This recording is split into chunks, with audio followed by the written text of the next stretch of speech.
On December 1st, 1958, a fire broke out in the basement of Our Lady of the Angels Catholic School in Chicago, an educational home to approximately 1,600 students in grades kindergarten through 8th grade.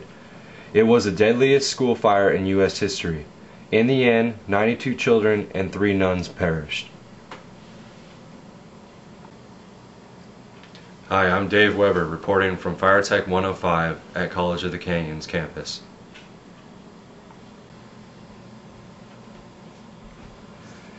The OLA fire not only served to remind the citizens of America about some of the major uncorrected fire hazards in U.S. schools, but it also shed a light on other hazards that had not been widely recognized before. It is one of the reasons many fire and life safety codes and standards are enforced in schools across the country today. The school was a 2-story structure built in 1910, but it was later remodeled and added to numerous times in the years following. Though the outside of the building was brick, the building had combustible interior construction finishes, wood trim, and combustible ceiling tiles. The school was also unsprinkled. The floors of the school had been coated and recoated many times with flammable petroleum-based waxes. The school had only a manually operated fire alarm system that allowed a large amount of time to pass before occupants of the building were alerted. The 2 manual alarms looked like ordinary light switches and were not labeled as fire alarms. Because they were located 6 feet above the floor, they were too high for some people to reach. While legally in compliance with the fire safety laws of the time, the school was terribly unprepared for a fire of any kind. The fire started in the basement sometime around 2:15 on a cold December afternoon in a cardboard trash barrel at the foot of the northeast stairwell. It is suspected, but has never been officially confirmed, that a 10-year-old 5th grader at the school intentionally set fire to the materials in the trash barrel. The fire burned undetected for an estimated 15 to 30 minutes. The one stairwell that led to the classrooms located on the 2nd floor was gradually filled with smoke and hot gases. As the fire was consuming the wooden stairway, a pipe chase running from the basement to the cockloft above the 2nd floor false ceiling gave the superheated gases a direct route to the attic, where the temperature rapidly rose higher and higher until it finally reached ignition temperature. The fire swept through the halls of the 2nd floor in the north wing of the school and flashed through the cockloft above the classrooms. The fire was not discovered by children and teachers on the 2nd floor until 2:30 p.m. In fact, the first call to the fire department happened at approximately 2:41. Firefighters arrived at the school approximately 3 minutes later from the time the fire started, but were directed to the wrong end of the school.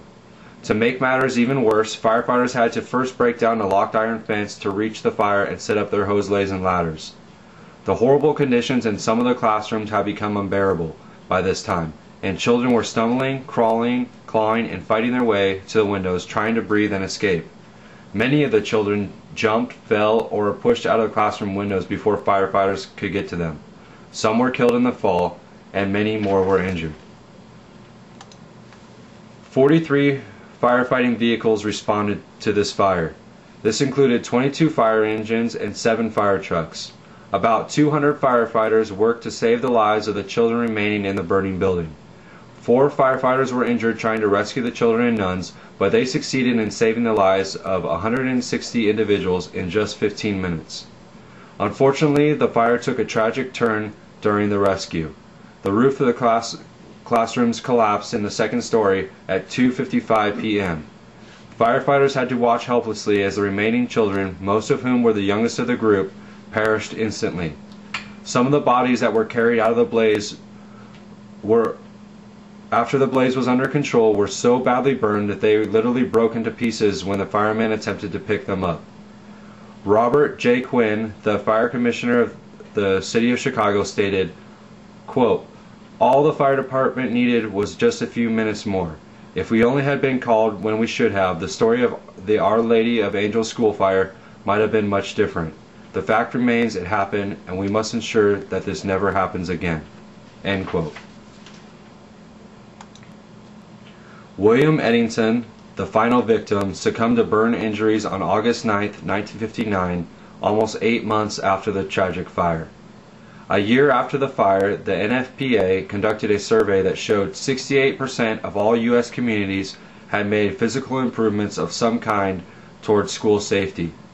According to the NFPA statistics, an average of 1.5 people died per year in educational property fires reported to the U.S. fire departments between 1980 and 2005. During Fire Prevention Week, the week of October in which the anniversary of the Great Chicago Fire of 1871 falls each year, many schools invite firefighters to visit their students to teach them about fire behavior, escape planning, and evacuation methods.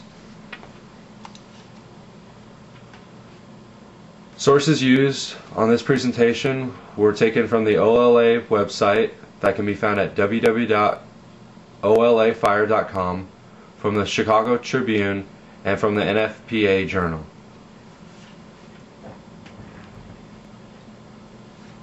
Has been focused on